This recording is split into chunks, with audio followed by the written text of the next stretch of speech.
Hi, and welcome back to another episode of Okay, so I've got something to say. Today is a very special episode for me. It's going to be a little bit rough, probably, so bear with me. But this is a special midweek episode coming out on a Thursday instead of a Monday, and we did drop an episode already this week. But August is a special 4-part series. If you've been following along with my aunt and I, who have been recording, and the first episode was just a basic conversation between myself and my aunt on what it's like outliving your child. On today's episode, it's a special Thursday episode because today is my daughter's 26th anniversary of when she passed. And on Monday, we will have another special episode, and the following Monday as well for my two cousins that my aunt and I had spoke of earlier. So today, it's so crazy because I've been looking forward to this since God placed the desire in me of starting a podcast. One of the things I was most excited about was actually getting to have a platform to speak about my daughter because she's been gone for 26 years. I have had opportunity here and there, small opportunity, to be able to talk about her, share her story. I actually used to do some press conferences and stuff like that a while back. And but it's been hit or miss. I've done some articles and things like that. But I've not really ever had an actual platform where I could just share the story of the day. It's been a hard one because some of you may know, some of you don't, that my daughter was actually with a family member when she passed, and it's always very difficult when you want to show respect to family because everybody's got their own emotions that they go through. But greater than that is my emotion of wanting to share the story about my daughter. And sometimes it gets tricky because it can almost feel like an attack for some people when I'm just trying to tell the story. And so anyways, I've really been praying about this one and struggling on it and what I am going to say. And so the simplest thing that I've just come down to is I just want to share the story of the day that it happened, and my memory of the day and what it felt like, what I went through, and what it's been like for me since. So I'm thankful that you guys are here to follow along with this story, and I hope you can understand my mama's heart.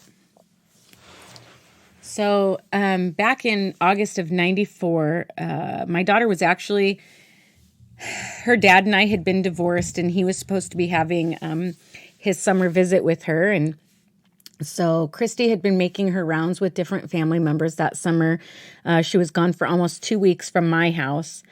She had first stayed with my grandmother for a few days and my mom for a few days. And then she was finishing it off with my sister at her house because my niece and my daughter were just a few months apart. So they were very close, more like siblings than cousins. And on the day of her death, actually, she was supposed to be being picked up. That morning, she would get picked up by her grandparents on her father's side. They were going to take her for the afternoon. Then they would return her to my house that night. So she was coming home finally. Then she would be home for a few days, and her father was due to arrive in a few days later to start visits with her here in town before he was to take her to where he was living in New Mexico. So this morning, the night before, actually, I'll just start there. The night before her passing, I just had her on my heart. It was a Friday, and I just couldn't get enough of her. I don't know why. I started going through photos of her, and I just started hanging them up all over my apartment in the living room, like making collages, but just hanging photos. It's very weird. I don't know how to explain it. And I just couldn't get her off my mind.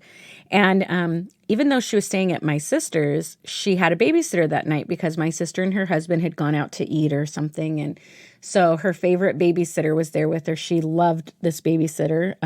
She had been with this babysitter her whole life. So they were very comfortable and familiar. And so anyways, it was time for bed. And Christy wanted to call and tell me goodnight. And she was a very spunky, rambunctious 2.5-year-old. She was my daughter. So if you know me at all, you can only imagine what my offspring in a female version of me would be like. Complete polar opposite of my boys. So anyways, she had called and she just kept talking. She's 2.5, so her vocabulary wasn't the greatest, but she definitely had some pretty decent words that she could say and all that other stuff. And she was just dragging out the goodbyes. She didn't want to get off the phone. She wanted to keep talking to me. We talked. I read her a book. I prayed with her. I think we sang a song. And as I would say, okay, Christy, you got to go night-night. And she'd say, okay. And then she'd go, mommy. And she would just ramble something else. And so I would laugh and talk to her a little bit longer. And then, oh gosh, this hurts my heart. She did that multiple times on the phone. It was super sweet. She just didn't want to get off the phone. And finally, obviously, she said, okay, goodbye. Told me she loved me. I told her I loved her. Told her she was going to see her grandma and grandpa tomorrow and that she was going to come home and I couldn't wait to see her. That was it. I still had her on my mind and my heart a whole lot. I think it was just that I was missing her. It was the first time I had ever spent time away. And it was actually a very difficult decision to let her be gone for the almost 2 weeks that she was gone, knowing that she was going to be spending time away as well with her dad. And so I remember the phone rang the next morning, and it was my mom. And she said, have you spoke to your sister today? And I said, no, not yet. Why? And she said, I keep trying to get a hold of her, but she's not answering. And my mom was at a women's breakfast and all that other stuff. And I said, I don't know, I'll give her a call. And so I tried calling and I didn't get an answer. And probably about 15 minutes later, I got a phone call. And it was my sister, and she was just screaming hysterical. And I kept saying, what's going on? What is going on? And she was just screaming, and I wasn't understanding. And all of a sudden, I heard her say, Christy fell in the pool. And I was like, what? Is she okay? And I'm screaming now back at her. I had a girlfriend that was spending the night with me, 2 girlfriends actually, spending the night with me that night. Both of them are fully awake by now. I think it was about 9:30 in the morning. And next thing I know, a police officer gets on the phone and starts speaking to me, asking where I was, what my address was, that they were going to send a police officer to my house to pick me up, that my daughter had fallen in the pool. And I just kept screaming, is she okay? Is she okay? And the officer just kept saying, I don't know. And that they were working on her and that they were going to be taking her by helicopter to the hospital. And I remember I just kept screaming. And then finally my sister got on the phone again. And she just kept saying, Connie, I'm so sorry. I'm so sorry. And I remember saying to her, if my daughter is dead, I will kill you with my bare hands. And I hung up. And I remember screaming, just screaming this sound out of my body as my friends are saying, what is going on? What is going on? And I just remember my apartment was closing in. And so I open the door and I'm screaming and I'm just waiting. People need to get here and get here now to get me to whatever hospital they're taking her to. And everybody's going, what is going on? At this point now, neighbors are waking up. I had a friend come down to my apartment. He saw me just outside, just pacing.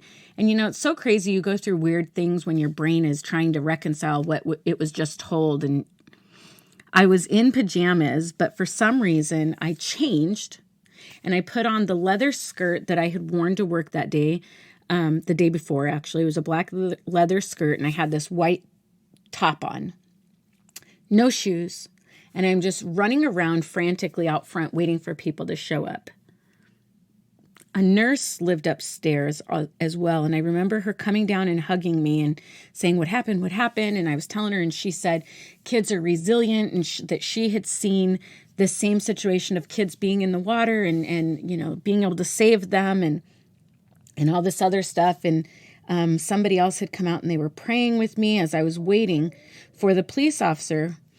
And I just remember at one point, I finally looked And coming down the stairs was my mom and my grandma and a ton of women from my church. Again, there was a women's breakfast my mom had been at that morning with my grandmother and a bunch of other women. It was from our church.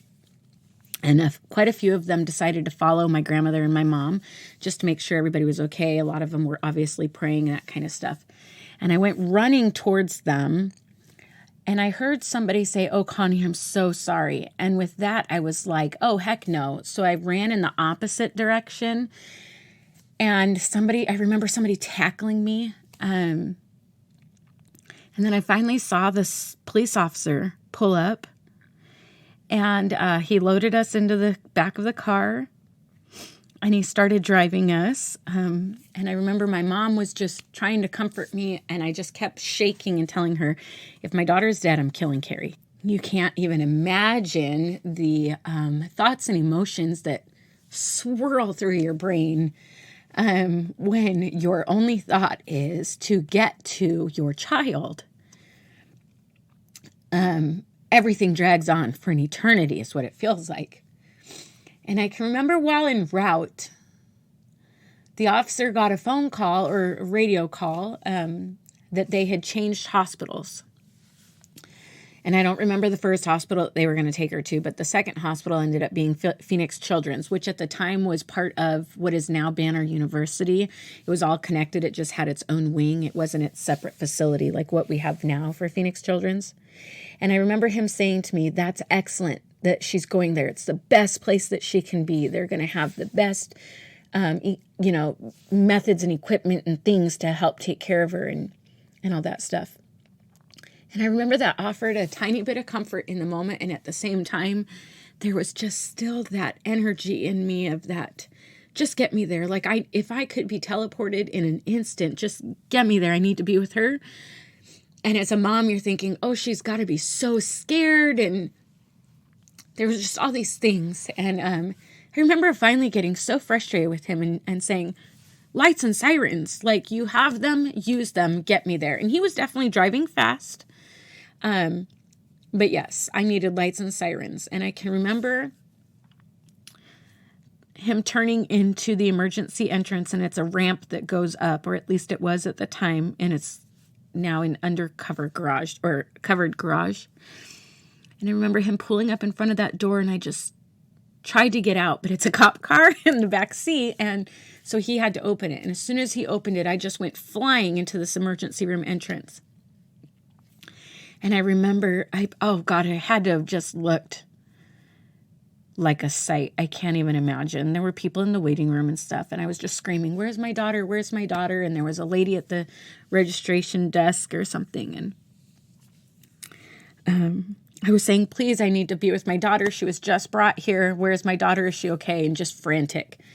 And so this lady stood up and she grabbed paper and pen and she said, "I need to ask you some questions." And I'm like, "Where is she? Where is she? I just wanted to be with her." And she said, "They're working with her right now. I need to get some information from you." And I said, "Okay." And for some reason, her saying they were working with her and she just needed to get my information started to calm me a little. Like I felt like, oh, okay. So maybe she's okay. And she started asking me her blood type and her date of birth and all that. And with that, it really calmed me. Like I was like, well, they don't need to know all that stuff if she's gone, right? So she has to be okay. And so I asked the girl if she had a cigarette. I don't know. I just said, "Do you have a cigarette?" And I wanted to go stand outside and smoke while I answered these questions. And so she said, yes, come on. And she took me outside and she just asked me. She asked me her birthday. She asked me her blood type. She asked me her height and her weight. And I don't even remember what else she asked, but she just asked a lot of questions that made me think that everything was going to be okay. I finished smoking and she said, "Okay, I'm going to go talk to the doctor and see if they're done and if he can come back and take you back to her yet. But for privacy, we're going to go ahead and move you into this room. That way you're not out here with the rest of the people," because it was an emergency room, waiting room. And she's like, "That way you don't have to be here. You guys can have privacy." And I really honestly just thought that she was being kind. And so They moved my mom and I into this small room. And we just sat there waiting, and I was pacing, and I was like, I just want to get back there. And by this point, I was definitely much more calm. I really, truly thought that the questions that she was asking was a good sign. So I remember sitting there with my mom. And if I'm honest, I didn't even have the ability to pray at the time. I just remember thinking, I need to see her. I want to see her. And I just kept thinking, oh, my daughter, she's got to be so scared right now. And so I just wanted to be with her, to comfort her. So we were waiting. I don't even know. It felt like an eternity. It was probably only minutes, but it felt like an eternity. And finally the door opens and a doctor comes walking in. And behind him was a clergy. And mind you, I've never, ever experienced anything like this before, but something internally told me, whether it be from movies I had seen or whatever, I knew the moment I saw the clergy walk in that it was not good. And so I started yelling at him, you cannot be in here. You need to leave. No, you need to leave. And I remember standing up because I was now just not going to hear whatever was being said to me. And I tried to push past the clergy. And I remember my mom grabbing the back of my skirt, trying to pull me. And this clergy blocking me with the Bible, of all things. Until the doctor said, can you please sit down? And I sat down. My eyes had to have been huge as I looked to this doctor pleadingly, like, to tell me how my daughter is. And I honestly don't know if he said anything else and what it was, because the only thing that I recall him saying at all was, I am so sorry. We did everything we could do. She didn't make it.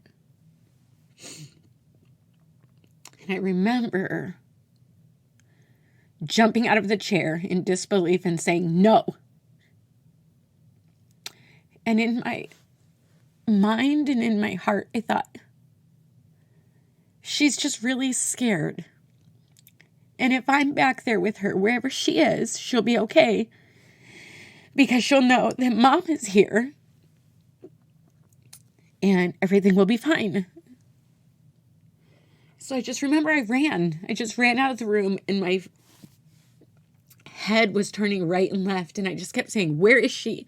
Where is she? And so finally somebody said, we will take you back. Some nurse, I don't even know where she came from, said, I'll take you back. And I remember at that very moment, everything started moving so slow. The hallway, it seemed like it extended all of a sudden and just grew and grew. Like it felt like it was so long. And I remember that each hallway at the top was color-coded. And so I can remember seeing red and orange. And then I saw purple.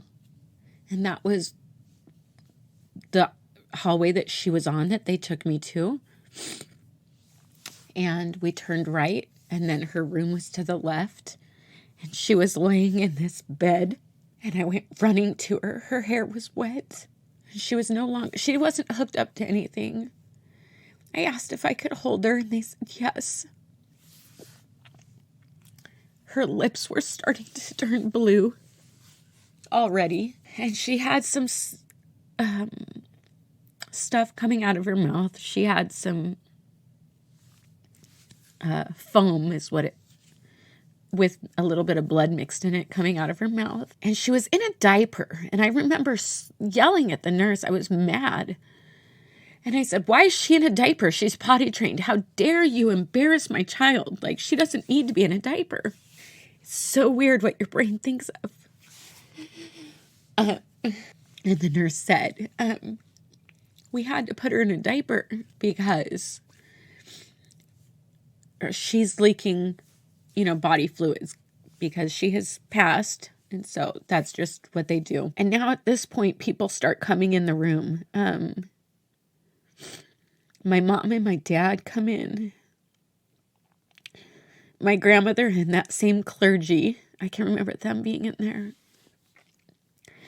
I remember quite a few women from the church that had been at the apartment earlier that obviously must have followed us there. Some of the first responders. This police officer, she apparently was first on scene. And then my sister, who my daughter had been with, her and her husband showed up, and they had their son. They had a newborn, and they were all there. And everybody, of course, is just crying. And I remember I felt very out of body at one point, like looking around the room. And I can remember my grandmother and this clergy just, I don't know if they were hugging or if the clergy had his arm around her. I don't remember, but I just remember they're holding each other. My mom and my dad are holding each other. The women from church are comforting each other. First responders. I mean, it was flooded into the hallway even of people. My sister and her husband next to me. And I was sitting in this chair holding my child. And as a mom, I really thought that if I held her tight, and if I just talked to her, I would comfort her and she would know she was okay and that it was safe and everything would be fine. And I kept looking at her and looking at all these people as I would hold my daughter and try and pull her up to my chest and like hug her, and her arm would fall to the side. I remember, as crowded as the room was, thinking, everybody's got somebody that's comforting them. And now I am forever alone. And I'm looking at her. And I'm looking at her.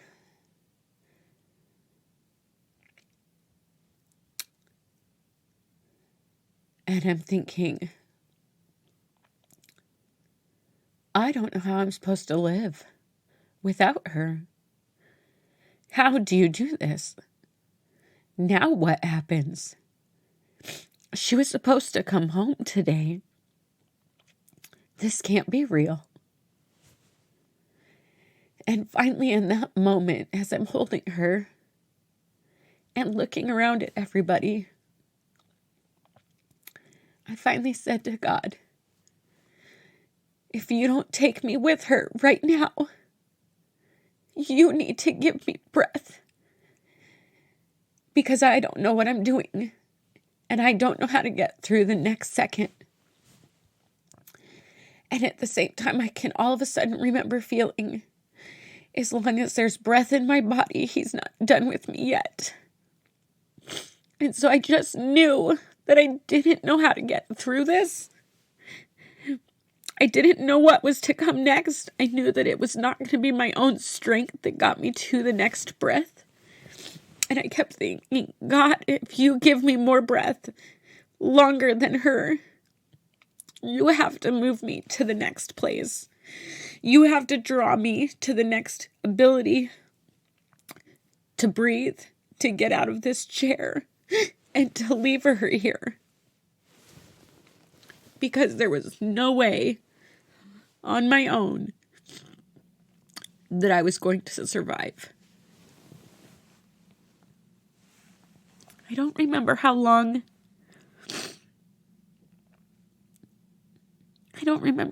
they let us stay with her, but it was a long time. The hospital was very gracious. I remember at one point I had to go into a room to call Red Cross because her dad was in the Air Force and he was in another state, and I knew I had to get a hold of him. I remember when it was finally time for us to leave, I was terrified to leave her there. And I kept thinking, what if she wakes up and I'm not here? If she wakes up and I'm not here, she's going to be so scared. Because your brain really, truly cannot comprehend. It takes a while. It's so unbelievable. And so I had some friends from church that were there who made the promise that they would stay as long as they could with her.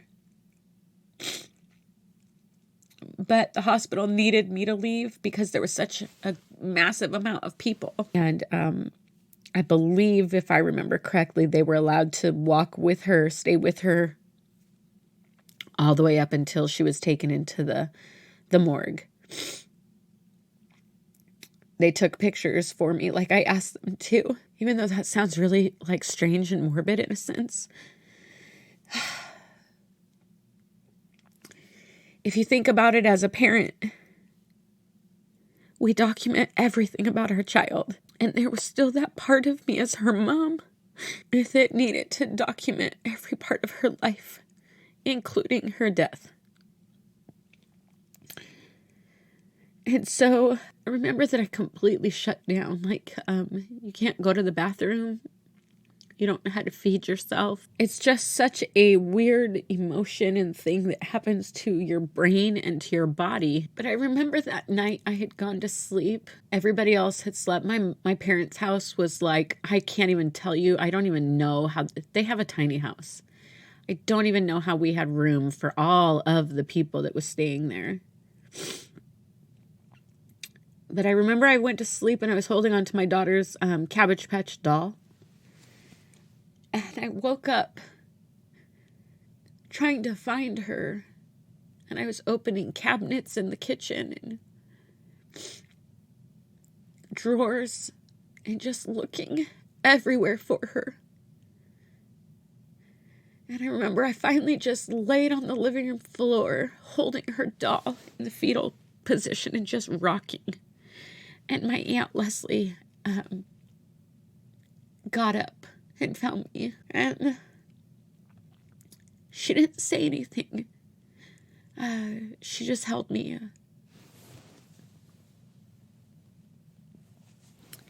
And I just kept thinking, this can't be real. Like, this can't be real. It's a really bad joke, bad dream. But this can't be real. I can't even explain to you the pressure of having to find something to bury your child in. The pressure of it has to be perfect. And also the knowledge of this is the last thing that you're buying your child. Her dad and I and our parents, and he was at the time married, we searched all over the mall and different shops. And finally, there was a bridal store we went to. They shut the store down for us when somebody called ahead to say we were coming in. And we found her the most beautiful dress, shoes and hair accessories, and she looked like a princess just laying in her casket. It was perfect. And I remember picking out the casket even. It was perfect. There's so much thought that goes into those items, as morbid as some of it sounds, in picking a burial outfit or a casket. From a parent's perspective, it being the last act of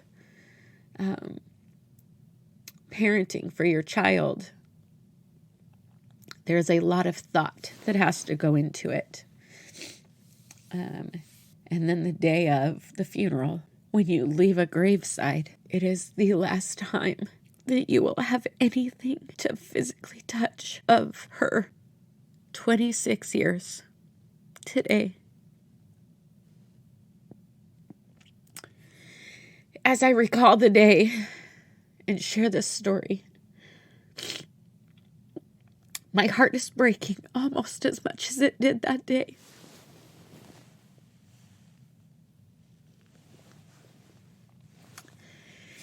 And at the same time, I reflect 26 years. 26 years without her. 26 more birthdays. Holidays, Christmas. 26 years is a long time. It's so far away from the last time I heard her or smelled her or hugged her. Yet, I can recall that day so clearly. And while as a mom, my heart is broken all over again on her anniversary, I will tell you that while I'm always extremely aware of the fact that she's not here with me, I am just as equally aware that if it was not for the grace of God, I wouldn't be having this conversation 26 years later. There is a sustaining that can only come from a Heavenly Father that has allowed me, that has helped me, that has walked with me, that has comforted me, that has made promises to me, that enabled me to get up every single day for the last 26 years, because I believe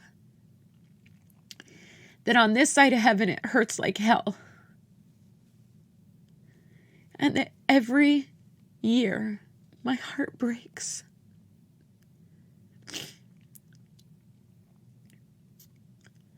But on the other side of heaven is a reward like nothing I can explain, that I believe. And I will see her again.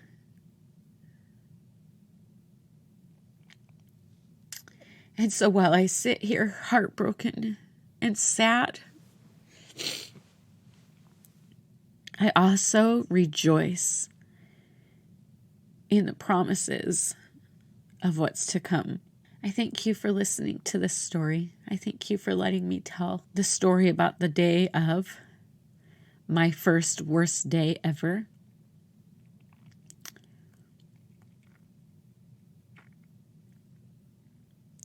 I know it's a downer. It's a hard story to listen to. But while I will, over the next however long God chooses to keep this podcast platform on in my life, I will share stories of my daughter's living days. And I thank you for allowing me to honor her last day by listening.